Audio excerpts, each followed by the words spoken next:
Okay, yes, it's getting dark out here. The sun is setting. But graduating from a black HBCU is nothing to celebrate whatsoever. You're pretty much telling everyone, yes, you're an indoctrinated bot who can memorize, okay? Having a college degree do not mean you're intelligent whatsoever. It just means that you can memorize and you can follow orders. Pretty much, okay? In most of these public schools, they do not teach you how to critically think. They just teach you,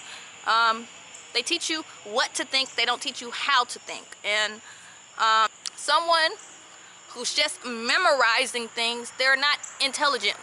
You're not coming up with your own thoughts.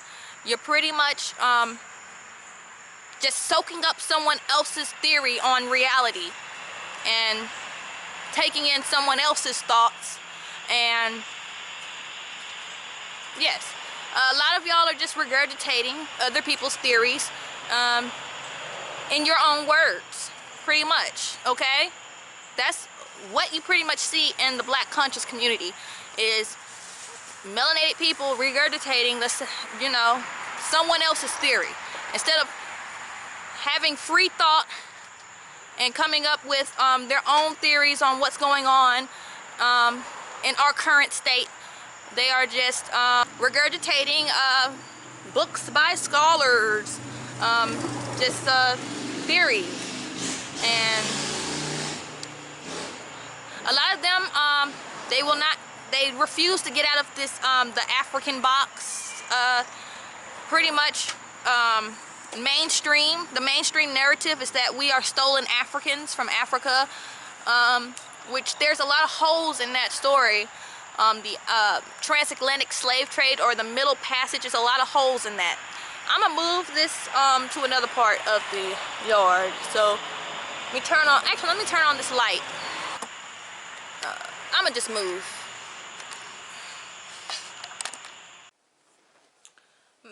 Malcolm X once said, "Only a fool will let his enemies educate their children." This is what our people have been doing for the past, I'll say, like 100 years. A good 100 years. Because John D. Rockefeller created the General Education Board in 1902, and also the public school system. Before then, most Americans were either homeschooled or taught in a private institution, a Catholic school or boarding school of that time. Like I said in previous videos, the creator of the General Education Board was John D. Rockefeller and Frederick T. Gates, two very wealthy Jesuits, or small hats. Okay, don't want to say any trigger words to get my video flagged or taken down, because you can't talk about this protected class of people who's technically not even a race. We can't talk about these people. Okay, they made it that way, so it'll be impossible to expose them and everything they're doing out here. So yeah, but yes, I'm just gonna expose one person out of their group, which is John D. Rockefeller.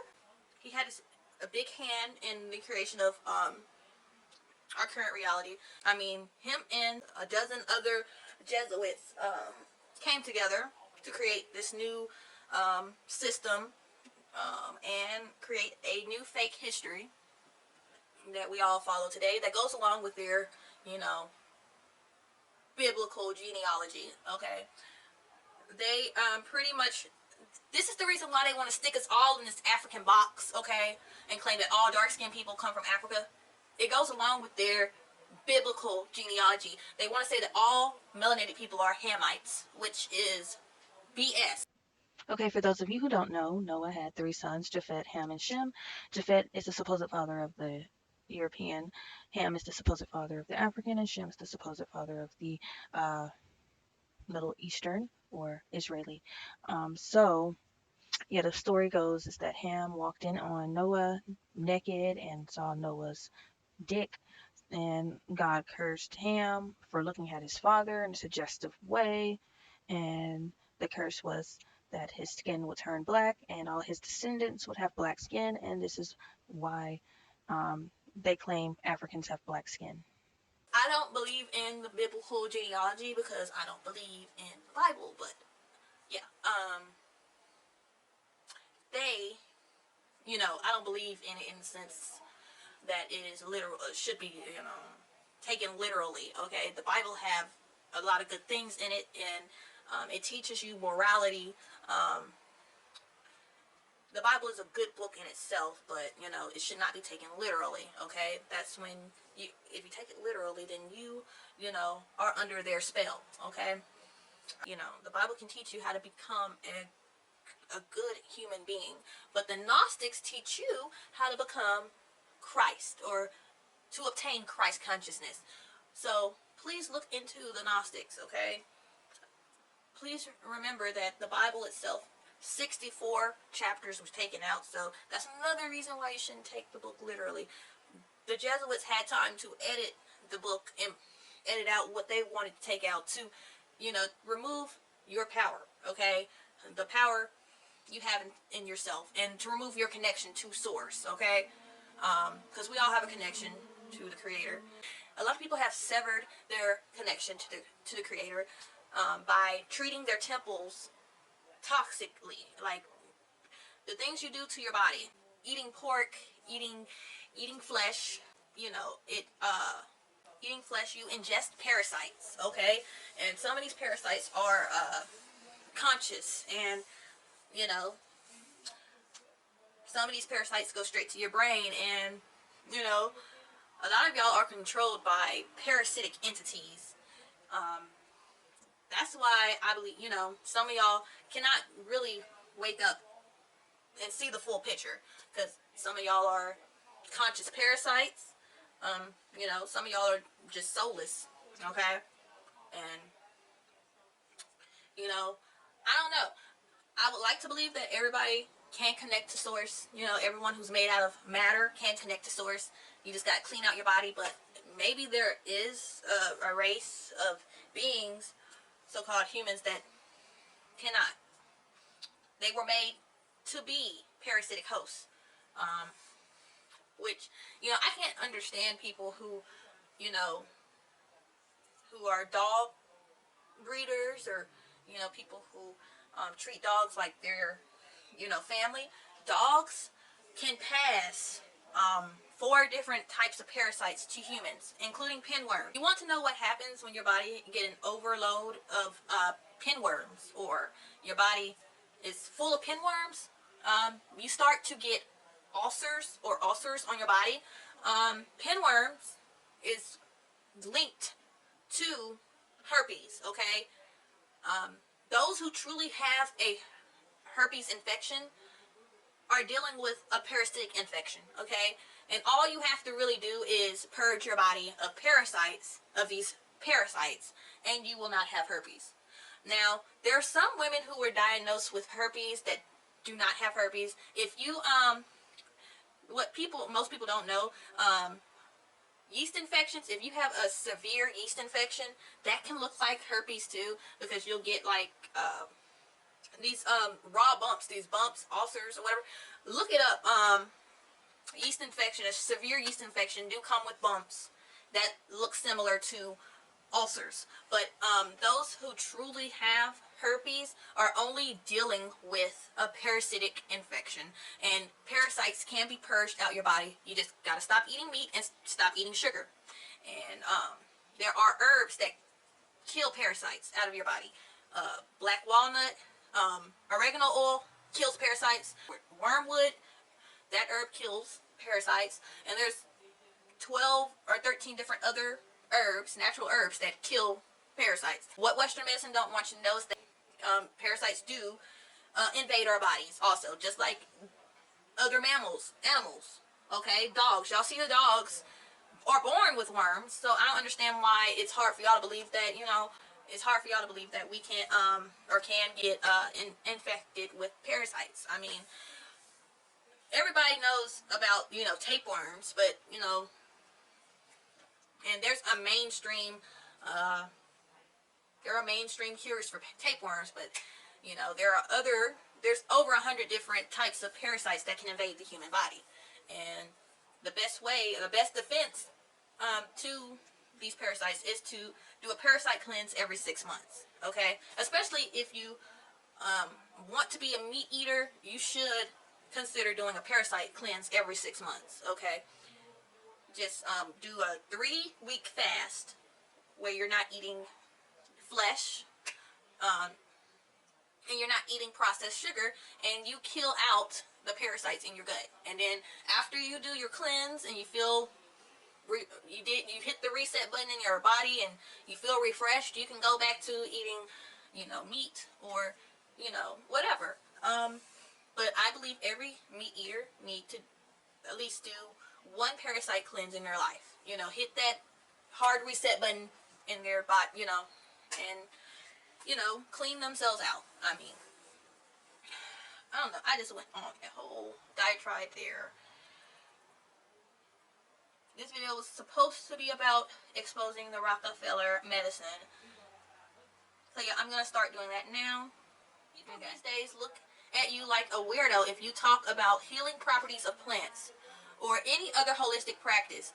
Much like anything else, politics and money have been used to warp people's minds and encourage them to embrace what's bad for them. It all began with John D. Rockefeller, 1839 to 1837, who was an oil magnate, robber baron, America's first billionaire, and a natural-born monopolist. By the turn of the 20th century, he controlled 90% of all oil refineries and in the U.S. through his oil company, Standard Oil, which was later on broken up to become Chevron, Exxon, and Mobil, or M-O-B-I-L, I think, yeah, Mobil. World Affairs reports at the same time, around 1900, scientists discovered petrochemicals and the ability to create all kinds of chemicals from oils. For example, the first plastic called Bakelite was made from oil. Okay, alright. In 1907, scientists were discovering various vitamins and guessed that many pharmaceutical drugs could be made from oil. Okay, this was a wonderful opportunity for Rockefeller, who saw the ability to monopolize the oil, chemical, and medical industries at the same time. Okay? Alright. The best thing about petrochemicals was that everything could be patented and sold for high profits. But there was one problem with Rockefeller's plan for the medical industry. Natural herbal medicines were very popular in America at the time. Of course, because, black doctors back then in the early 1900s, in the late 1800s, they were mainly shamans, okay? Alright? There were great minds out there at that time. They did the standard things. They healed you with, the herbs. They knew what herbs to use to cure whatever. And then, if you came in with a broken bone or something, they could, reset your back or whatever. I mean, there are some things that, they couldn't do at that time, like transplants and all that. But,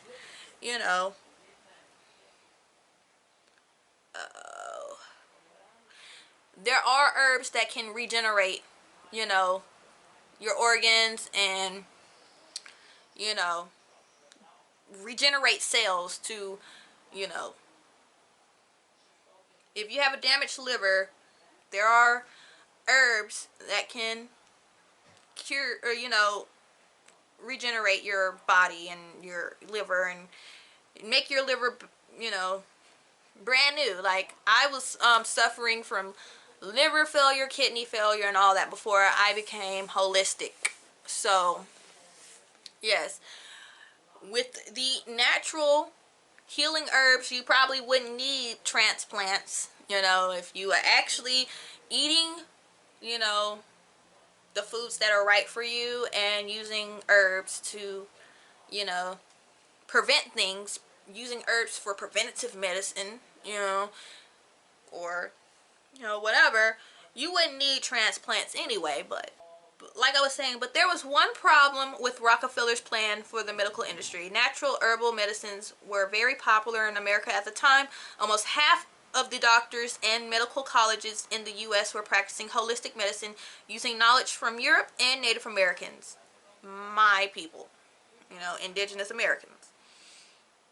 Rockefeller, the monopolist, had to figure out a way to get rid of the biggest competition. So he used the classic strategy of problem reaction solution. That's create a problem, scare the people, and offer a pre-planned solution, similar to terrorism scare followed by the Patriot Act. Okay? And that's kind of what they did in 2020 with you know, the scamdemic. Okay? They scared all of y'all into getting their experimental inoculation by telling you there was a new virus on the scene, blah. There was this new virus on the scene, this new scary phantom virus that we all need to get inoculated for. This waiting to attack this virus, this phantom virus is waiting on every corner to come and infect you. This new virus that can live on the surfaces of things for 15 days. And you have to wear a mask to protect you. Okay, this is what we were told in 2020, and a lot of people fell for it, and now 80% of the population have nanobots and this new micro technology in their body that's supposed to protect them. Okay, but it's not doing much of that because people who got this injection still are at risk of, catching this thing. So they tell you now that, oh, even if you get this injection, that you can still get C-19. So I don't understand why so many people got it in the first place. But motherfuckers who got it will argue with you and tell you, oh, this thing will keep me alive if I catch it. But lo and behold, there are thousands of people, probably millions of people who got this thing, this inoculation, and died, of C-19, or still died of other things. So I don't see how this inoculation protects you from death. Because I know a lot of people who got the inoculation and still died. As I was saying, Rockefeller, the monopolist, had to figure out a way to get rid of his biggest competition. So he used the classic strategy of problem reaction solution. That is, create a problem and scare people and offer a pre-planned solution, similar to terrorism scare followed by the Patriot Act. What Bush did, okay? Okay, hey everyone. I had to cut this video in two parts to be able to upload this here on BitChute. Please click the link below to go to part 2 of this video.